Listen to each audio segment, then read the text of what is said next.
Good evening. आज preposition का second part करेंगे। 16 प्रेपोजिशंस हमने लास्ट क्लास में किए थे। आज बचे हुए प्रेपोजिशन कंप्लीट करने की कोशिश करते हैं। जो 17वीं प्रेपोजिशन हम करेंगे दैट इज अपॉन।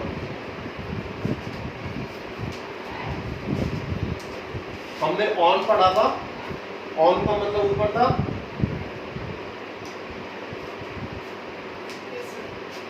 इसका मतलब भी ऊपर ही है। बट इसमें होता क्या है, फॉर एग्जाम्पल एक टेबल पड़ी हुई है, ठीक है, इट्स अ टेबल, और कोई यहां से यहां जंप करेगा तो वो ऐसे तो नहीं करेगा पैर रख के, वो ऑब्वियस सी बात है यहां से जंप करेगा। बिना इसको टच किए एक जगह से दूसरी जगह में ऊपर होते हुए निकलना, उसके लिए हम अपॉन का यूज करते हैं, ठीक है। जैसे the cat jumped upon the wall, मतलब कोई दीवार रही होगी, बिल्ली यहां से उछली और उस तरफ में चली गई, तो इसकी हिंदी क्या बनेगी कि बिल्ली दीवार के ऊपर से कूदी, ठीक है। तो उसके लिए हम लगाते हैं। ऐसे बहुत सारे इंसिडेंट्स आते हैं जिसमें आप बोलते हो कि भाई कोई गड्ढा है, ठीक है, तो आप गड्ढे के अंदर तो कूदोगे नहीं, ऑब्वियसली मतलब गड्ढे के ऊपर से कूदोगे। So you will always say jump upon the pit, ठीक है, या पॉट हॉल, उसके लिए अपॉन यूज हो रहा है। 18th का हम करते हैं बिफोर। बिफोर को हम सबको पता है किस लिए यूज करते हैं, पहले। वैसे बिफोर का मतलब पहले होता है, ठीक है, लेकिन प्रेपोजिशन में भी इसका मतलब किस सेंस में यूज होता है। टाइम के लिए तो हम बोल सकते हैं that you don't have to come before 7, तुम्हें 7 बजे से पहले नहीं आना है, वो टाइम के लिए। बट अगर किसी पोजीशन को हम डिनोट करते हैं तो पहले मतलब जैसे ही इज स्टैंडिंग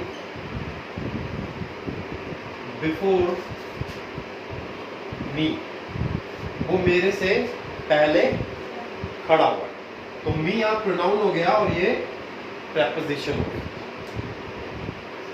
ठीक है। एक और चीज है कि बिफोर का एक मतलब होता है सामने। अब वो कैसे होता है, मान लो मैं यहाँ लाइन में खड़ा हूं, मेरे पीछे 3 लोग हैं, लेकिन मैं बात कर रहा हूं कि वो मेरे आगे खड़ा है, तो कोई जो मेरे आगे खड़ा है तो वो मेरे सामने भी खड़ा है, ठीक है। बट इन फ्रंट ऑफ और बिफोर में जो सामने होता है ना, उसमें एक डिफरेंस होता है। इस वाले बिफोर में वो थोड़ा इधर भी होगा तो सामने ही खड़ा मानेंगे, लेकिन इन फ्रंट ऑफ का मतलब है बिल्कुल सामने। Is that understood? कई बार होता है ना कि तुम्हारे सामने पूरा फ्यूचर है, तो उसके लिए भी बिफोर लगा सकते हो, क्योंकि वो एग्जैक्ट सामने नहीं है। For that also you can use before. English क्या बनेगी, the whole future lies before you, ठीक है। 19th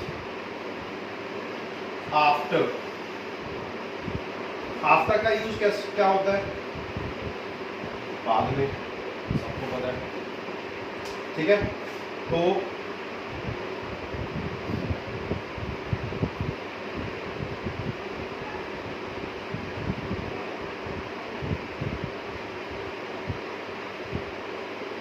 he is supposed to come after 10 PM, वो 10 बजे के बाद आने वाला है, या वो 10 बजे के बाद ही आने वाला, मतलब उसका आना 10 बजे के बाद होगा, ठीक है। तो ये बाद के लिए, टाइम के लिए हमने एक जगह और आफ्टर यूज होता है जब हम लुक के साथ आफ्टर लगाते हैं ना,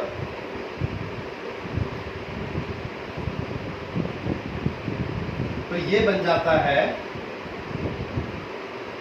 फ्रेजल वर्ब। इसका मतलब हो जाता है क्या? ध्यान रखना, जिसको सिंपल इंग्लिश में हम बोलते हैं टेक केयर करना। तो इसका सेंटेंस कैसे बनेगा? You should look after your studies.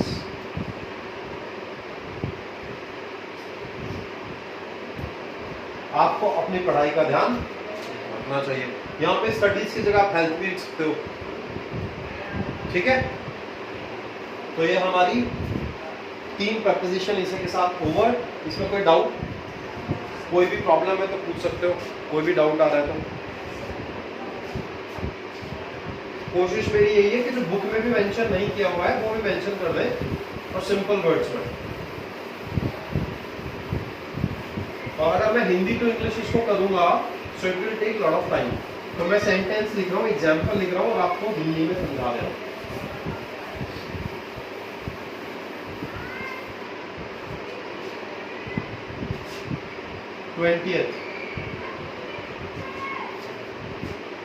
Twentieth में क्या करेंगे?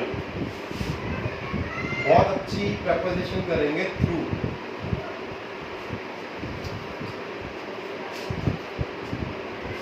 क्या मतलब होता है थ्रू का?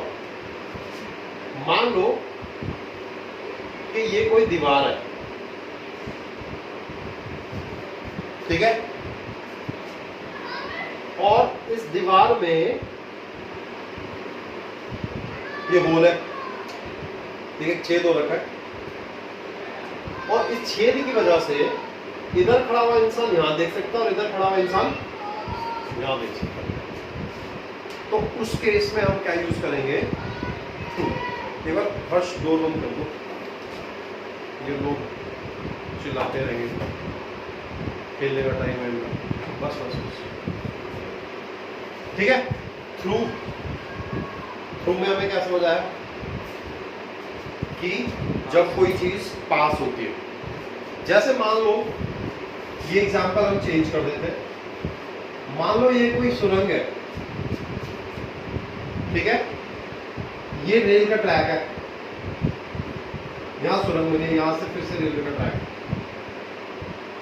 तो रेल जब यहां से अंदर जाएगी और यहां से निकलेगी तो क्या बोलेंगे? सुरंग से होकर गुजरी है। क्या होकर गुजरी है? सुरंग से होकर। सो थ्रू की इंग्लिश होती है होकर, यानी निकलते हुए, ठीक है। सो इसकी इंग्लिश लिखते हैं The train passes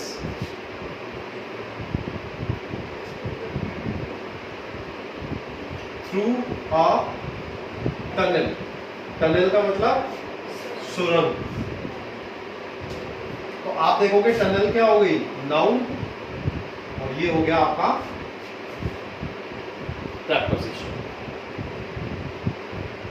अब मान लो एक एग्जांपल और लेते हैं। घर पूरी तरह से पैक है, ठीक है, कोई लाइट नहीं जल रही, बट एक जगह होल हो रखा है और पीछे सूरज है और उसकी वजह से रोशनी अंदर आ रही है। तो आप क्या बोलोगे? The sunlight is coming through the hole. उस होल से होकर सनलाइट आ रहा है, ठीक है। इतना क्लियर है? So it is used for through, ये मीनिंग, ठीक है। 21। अब थोड़ा प्रेपोजिशन कॉम्प्लेक्स होते जाएंगे, करते हैं इसको। टूवर्ड्स। टूवर्ड्स का मतलब क्या होता है? इसकी हिंदी होती है का, की, के, जिसको स्लैश में लिखता हूं, तरफ, ठीक है। जब कोई चीज किसी तरफ जाती है, बात समझ आई?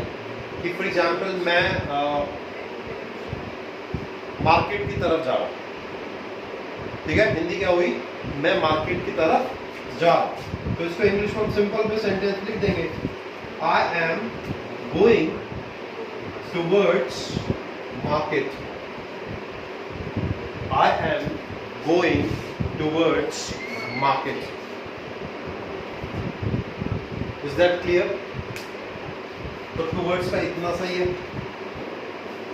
अब हम ऑफ यूज करेंगे इसमें 22 में, ऑफ।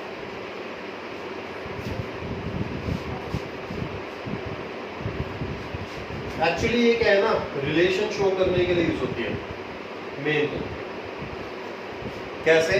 इसको हिंदी में यूज किया जाता है का, के, की। अगर मैं एक एग्जांपल दूं तुमको, ठीक है, जैसे वह भारत का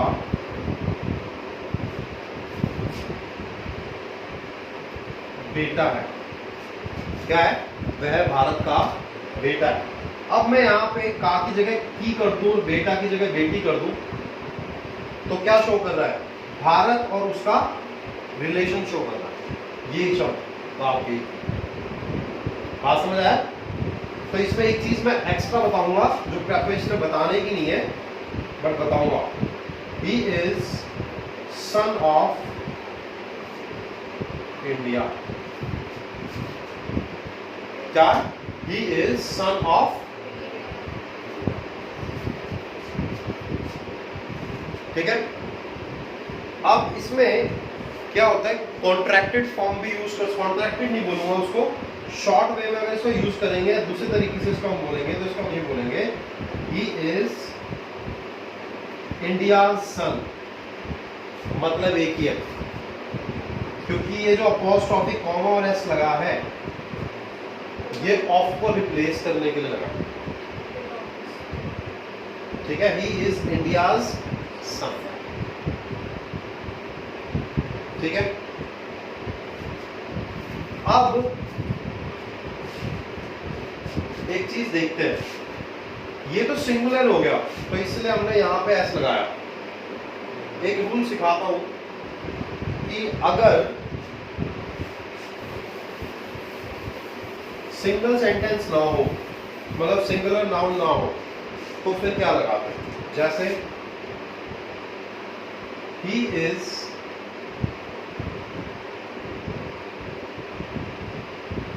फेवरेट ऑफ टीम्स, ठीक है, कि वो टीमों का, यानी जितनी भी टीमें हैं उनका फेवरेट है। अब अगर इसको हम इस तरीके से लिखेंगे तो कैसे लिखेंगे? He is teams. अब क्या हम यहां पे अपॉस्ट्रोफी लगाएंगे?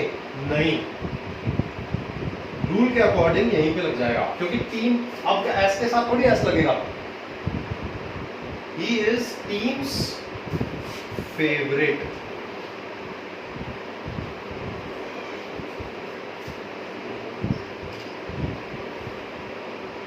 ठीक है। तो ये रूल होता है आपके अपॉस्ट्रोफी कॉमा लगाने का। ऑफ किया था हमने, ऑफ के साथ में हमने दो चीजें सीख ली। क्लियर है? आगे बढ़े।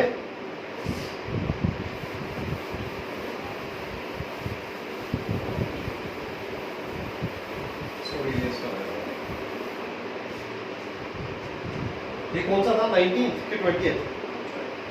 20th था, 21st था, 22nd पे आते हैं और यहाँ पे हम यूज करेंगे bye.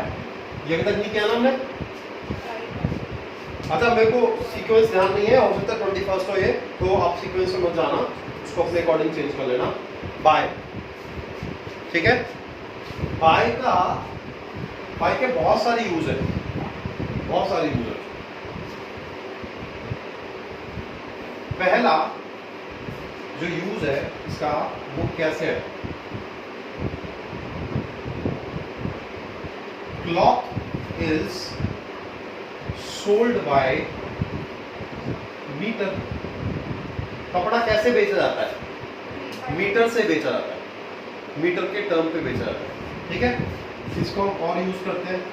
Milk is sold bye litre. KG तो हम बोलते नहीं है, ठीक है। शुगर किस तरीके से बेची जाती है, kilos, sugar is sold bye kilos, बात समझ आई। तो उस फॉर्म के लिए भी हम बाय। सेकंड जो यूज है इसका पैसिव वॉइस में होता है, जो आपको समझ आएगा जब हम पैसिव वॉइस की वीडियोस भी करेंगे और क्लासेस भी करेंगे, ठीक है। जैसे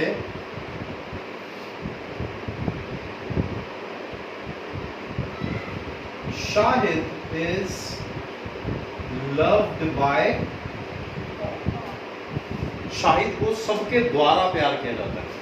तो ये जो बाय है यहां पे, इसका मतलब है द्वारा। क्या मतलब है, द्वारा। क्लियर है। सी में आता है जब एक मीडियम शो करने के लिए, जैसे आई गो बाय प्लेन, अब यहाँ पे प्लेन लगा दो, यहाँ पे आप ट्रेन लगा दो, यहाँ पे आप बस लगा दो। जब आप हिंदी में हम क्या बोलते हैं, हिंदी हमेशा गलत बोली जाती है इसकी, कि मैं ट्रेन से गांव जाता हूँ, जबकि हिंदी होनी चाहिए मैं ट्रेन के द्वारा, क्योंकि ट्रेन का मीडियम है आपको यहाँ से वहां तक पहुंचाने का, मोड ऑफ ट्रांसपोर्ट है। तो उसके लिए करेक्ट प्रेपोजिशन जो यूज होगी वो यूज होगी। क्लियर है। चौथा जो इसमें यूज होना है, क्या यूज होना चाहिए इसमें चौथा और बाय में, एक यूज और है इसका, सोचो।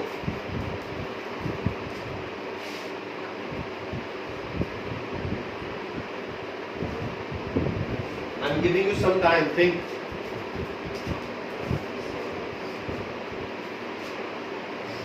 बाय का एक यूज और है मीटर, ठीक है, पैसिव वॉइस, मीडियम, एक यूज और बताओ क्या होगा।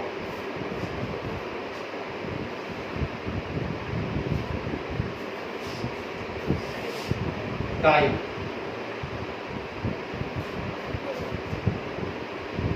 टाइम शो करने के लिए, यानी कि कोई काम एक पर्टिकुलर पॉइंट ऑफ टाइम तक खत्म होने की या उससे पहले खत्म होने की संभावना हो, ठीक है, ठीक है। क्या मैं फिर रिपीट करता हूं, जब कोई काम एक पर्टिकुलर टाइम तक, एक डेफिनेट टाइम तक खत्म होने की संभावना हो या उससे भी पहले होने की संभावना हो, तो हम क्या लिखते हैं, बाय का यूज करते हैं, क्योंकि वो टाइम में यूज दे रहा है। जैसे I will finish this session या this class by 7:40. I will finish this class by 7:44. मतलब मैं 7:40 तक या उससे पहले खत्म कर दूंगा, उसके चांसेस है, ठीक है। डेफिनेट तो कुछ भी नहीं है, क्योंकि फ्यूचर पे जब बात की जाती है, you don't have future in your control, you don't have time in your control, future और पास्ट आपके कंट्रोल में नहीं है। तो आप सिर्फ एक अपने आप से प्रॉमिस करते हैं क्लास, ठीक है। होपफुली आपको बाय का यूज समझ आ गया होगा डिटेल में। अब आगे बढ़ते हैं।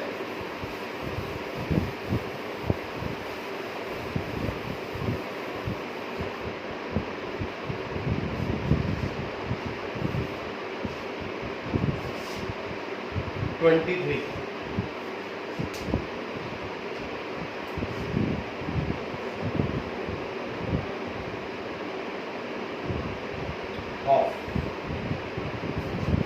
ठीक है। इसलिए ऑफ क्या होता है, जब भी बात होती है ना डिसकनेक्शन की, डिसकनेक्शन क्या हुआ, कनेक्शन का उल्टा, कनेक्शन मतलब कोई चीज जुड़ी होना, जब कोई चीज सेपरेट होती है, अलग होती है, उसके लिए भी ऑफ का यूज किया जाता है, ठीक है। जैसे स्टेटस डालते हैं लोगों के, ठीक है, स्टेटस में यूज करते हैं। मैं बहुत आउट ऑफ द कॉन्टेक्स्ट आके बात बता रहा हूँ, मतलब क्लासेस में ये चीजें कोई नहीं बताता कि जब आप स्टेटस लगाते हैं तो आप किस तरीके से लगाते हैं। मान लीजिए आप दिल्ली रहते हैं और आप शिमला जा रहे हैं, सो इफ यू से ऑफ टू शिमला, इसका मतलब आप दिल्ली में थे, आप दिल्ली से अलग होकर कहां जा रहे हैं, आप शिमला। उस केस में यूज हो गया पहला। दूसरा क्या यूज होता है, कोई भी चीज हम ऑफ करते हैं जैसे, ठीक है, ऑन ऑफ का यूज बताया था ना आपको उस दिन मैंने हॉल में, तो जैसे switch off the phone, phone जो है स्विच ऑफ कर दो। बात समझ आई? तो ये था आपका ऑफ का सिंपल सा।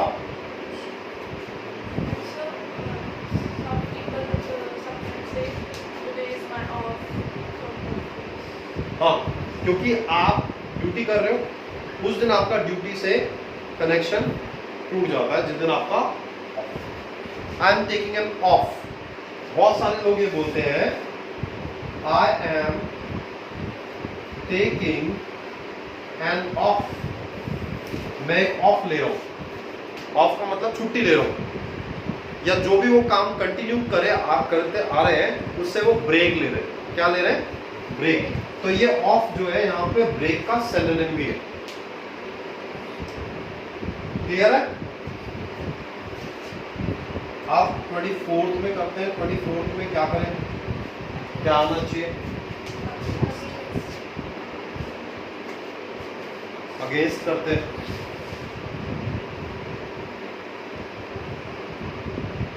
I think camera is moving. Against, against Hindi में मतलब होता है खिलाफ। क्या मतलब होता है? कोई चीज किसी के जब खिलाफ होती है तो अगेंस्ट यूज होता है, ठीक है। बट प्रेपोजिशन में इसका यूज कैसे होता है? मान लो, ठीक है, अभी मैं दिख रहा हूं आपको, मैं ऐसे खड़ा हूं, तो दीवार और मैं एक दूसरे के खिलाफ खड़े हुए, ठीक है। मैं यहां से फोर्स लगा रहा हूं और दीवार में तो अपने आप फोर्स है, ठीक है, यानी दीवार तो मुझे रोक ही रही है, तो हम दोनों एक दूसरे के अगेंस्ट खड़े हुए। बात समझ आई? तो इसके लिए बहुत सारे एग्जाम्पल लगते हैं कि दीवार पे ऐसे लग के खड़े मत हो, ठीक है। Don't lean against the wall, दीवार पे लुढ़क के खड़े मत रहो। अब मान लो दीवार की जगह कोई तुम्हारे ऊपर ही लुढ़क के खड़ा हो, गिर रहा है एकदम तुम्हारे ऊपर, तो तुम क्या बोलोगे? डोंट लीन अगेंस्ट मी, ठीक है। बात समझ आई? तो अगेंस्ट का यूज ऐसे होता है। 25 अब करते हैं अबाउट। अबाउट हालांकि बहुत सारी बुक्स में प्रेपोजिशन नहीं दिया जा रहा, बट ये इसका मतलब होता है, एक मतलब होता है अप्रॉक्स, यानी कि लगभग, ठीक है। एक मतलब क्या होता है अबाउट का?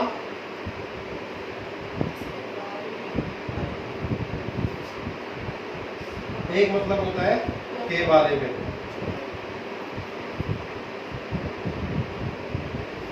जैसे पहले एक देखते हैं, he is about to come, वो आने वाला है। यहां पे अबाउट जो है टू के साथ मिलके एक पॉसिबिलिटी को शो कर रहा है, ही इज अबाउट टू कम, के वो आने वाला है। तो ये तो एक आउट ऑफ कॉन्टेक्स्ट हो गया। इसके हिसाब से जो अप्रॉक्स में देखते हैं, ही इज अबाउट 5'10". 5'10" का मतलब क्या होता है? ये हाइट बताई जाती है कि वो लगभग 5 फुट 10 इंच के आसपास का है, ठीक है, वो लगभग 5 फुट 10 इंच है। बात समझ आई? क्लियर है? अब इसमें हम कुछ और भी कर सकते हैं। मान लो किसी का वेट पूछ रहे हैं, जैसे अभी यार राहुल का वेट बताइए कितना है, 70 किलो के आसपास होगा, तो तुम क्या बोलोगे, ही इज अबाउट 70 kgs उस केस में। बात समझ आई अप्रॉक्स? अब एक क्या आता है, जब ज्यादातर क्या होता है, जैसे पुलिस इंक्वायरी करती है, अरे तुम्हारे इधर वो रहता है, उसके बारे में जानते हो कुछ, ठीक है, तो उस सेंस में यूज होता है, डू यू नो अबाउट क्षितिज, क्या आप क्षितिज के बारे में जानते हैं, तो अबाउट यूज होता है। जैसे आप इंटरव्यू फेस करते हैं तो उसमें क्वेश्चन आता है ना, tell me something about yourself, अपने बारे में कुछ बताओ, तो ये के बारे के लिए यूज होता है। कोई चीज किसी के बारे में, हमारे बारे में, किसी और के बारे में, किन्हीं और के बारे में बताओ। Is that clear? आगे बढ़ते हैं, 25 हो गए हैं।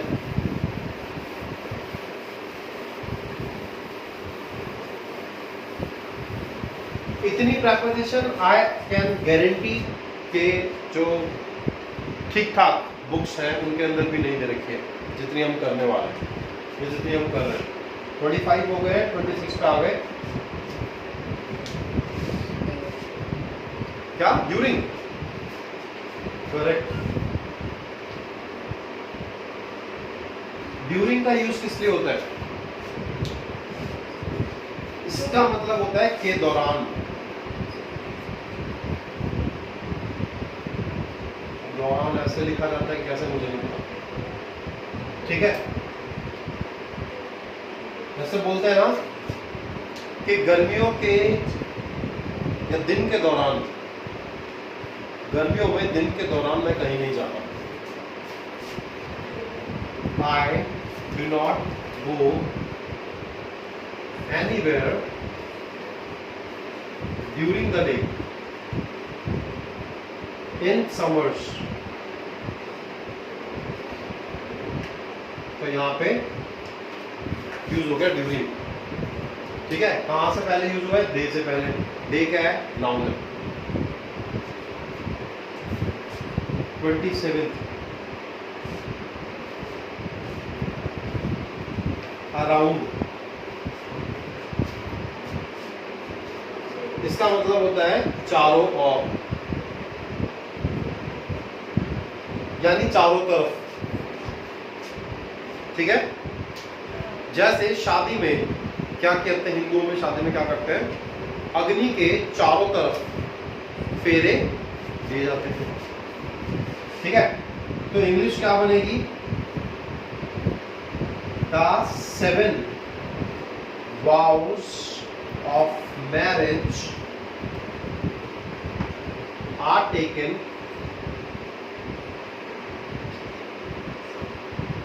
around holy या sacred fire, ठीक है। शादी के 7 फेरे लिए जाते हैं, कहां पे? अग्नि के चारों तरफ। ऐसे सूरज है, ठीक है।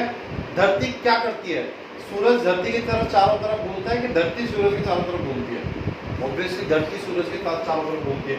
इसी वजह से दिन और रात का हमको पता चलता है। The earth revolves around the sun, around, तो ये सब, ये नाउन है, ये भी नाउन है, और ये प्रपोजिशन है।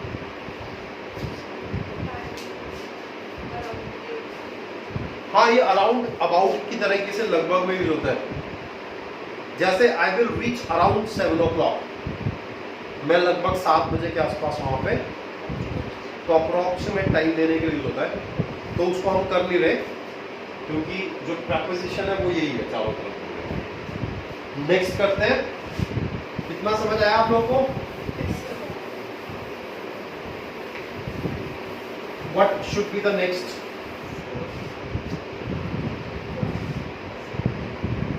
ट्वेंटी 27 हो गए ना? 28 4। अच्छा, जो ये 4 और सिंस है ये एज प्रपोजिशन तो आते ही है। सिंस 4 तो आपको पता होगा परफेक्ट कंटिन्यूअस टेंसेस के अंदर।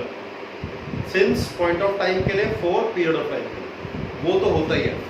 ठीक है, इसके अलावा भी इसके यूज होते हैं। 4 का अपना मतलब होता है के लिए।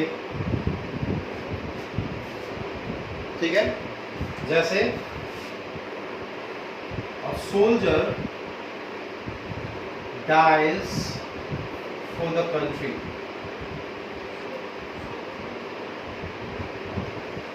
एक सोल्जर जो है वो soldier dies for the country. जो सोल्जर होता है वो किसके लिए मरता है? देश के लिए। बात समझ आई? हम किसके लिए जीते हैं? खाने के लिए। Will live for the food, या एक है तो सर्वाइव करने के लिए। Will live for the survival. तो एक तो फॉर ये हो गया। दूसरा, फॉर का यूज कंजंक्शन में भी होता है। पता है किस लिए? बिकॉज को मेंशन करने के लिए, क्योंकि को मेंशन करने के लिए। मैं एग्जांपल बोल दे रहा हूं, लेकिन जब हम कंजंक्शन पे कभी वीडियो करेंगे, कभी भी डिमांड आई तो करेंगे, वरना नहीं करेंगे। बहुत कॉम्प्लेक्स वीडियो है वो, तो उसके अंदर फॉर जो है वो भी किसके लिए होता है? क्योंकि बताने के लिए। ठीक है, I will not tell him for he is not a secretive person. मैं उसको नहीं बताऊंगा क्योंकि वो एक सीक्रेटिव इंसान नहीं है, यानी वो पास ऑन। फॉर और सिंस का इसके लिए यूज होता है, जो मैंने अभी आपको बताया। Is that understood? तो ये 4 यहाँ पे खत्म।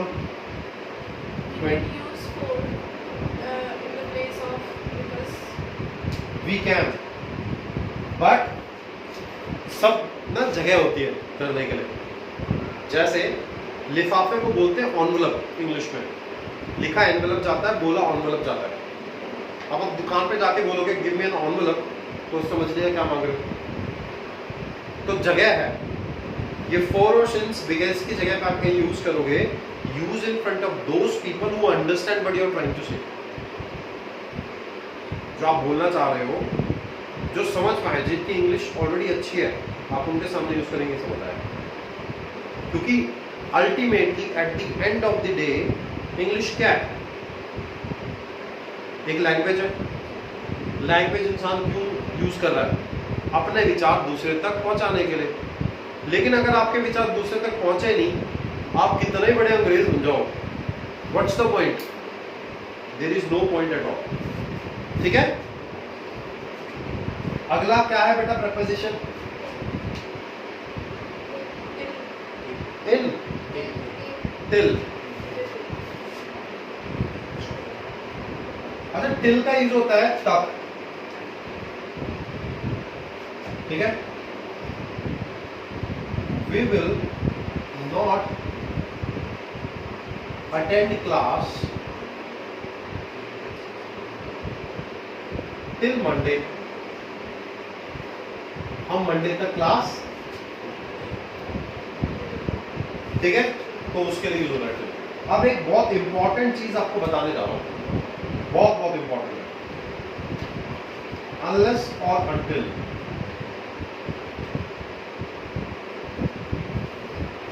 क्या यूज कर रहे हैं? अनलेस और until. I am not sure, until में डबल एल लगता है क्या? श्योर? अनटिल में सिंगल एल लगता है, डबल लगता है? सिंगल एल लगता है। ठीक है, देखो ये इसका मतलब होता है तक, इसका ही मतलब तक होता है। बट इसमें ना नहीं जो होता है वो छुपा हुआ रहता है। क्या रहता है? नहीं छुपा हुआ रहता है। Harshita pay attention here. तक जो है वो लिखा रहता है, लेकिन जो नहीं है इसके अंदर नेगेटिव, वो छुपा रहता है। और उस छुपे रहने की वजह से हम इस जो ये सेंटेंस बनता है जिसमें यूज होता है, उसके अंदर नॉट यूज नहीं करते। ठीक है, जैसे कई लोग बोलते हैं आई will not help you unless और until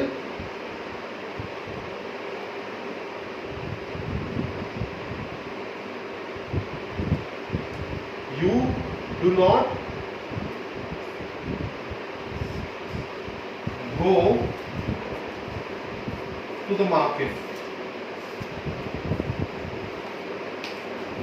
लोग ये यूज करते हैं, उन्होंने unless और until जिस वाले, देखो एक तो ये सेंटेंस हो गया आई विल नॉट हेल्प यू, इसमें नॉट आना चाहिए, कोई दिक्कत नहीं है इसमें, लेकिन यहां पे ये लगते हैं, ये क्या कंजंक्शन का फॉर्म भी है, कंजंक्शन का फॉर्म भी है, ठीक है, तो मतलब कंजंक्शन में भी यूज होते हैं।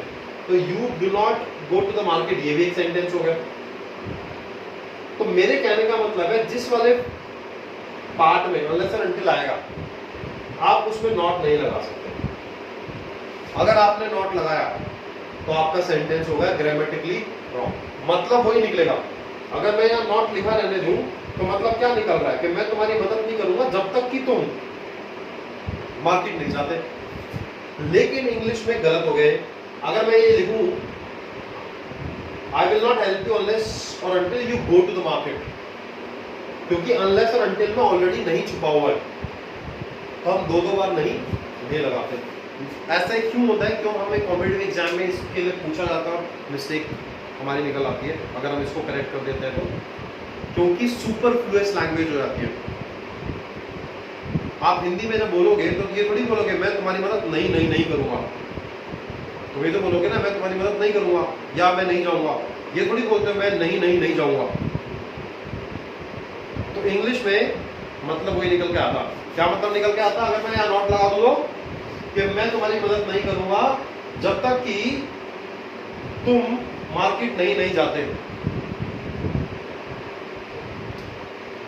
या जब तक कि तुम मार्केट नहीं जाते, तो कोई सेंस ही नहीं है। हिंदी में बोलने में अटपटा लग रहा है तो इंग्लिश में तो है ही। Is that understood, is that clear? Unless और अनटिल साथ भी लगते हैं और अलग अलग भी लगते हैं। आप यहाँ पे अनटिल भी लगा सकते थे और अनलेस भी लगा सकते हैं। Unless is used for condition, until जब तक आप एक वो दे रहे हो उसको डेडलाइन। नेक्स्ट बढ़े, 20 हो गए, अब कौन सा बचा?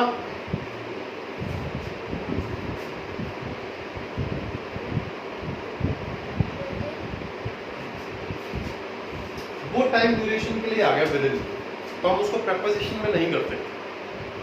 प्रेपोजिशन में और क्या आ सकता है? With we have done.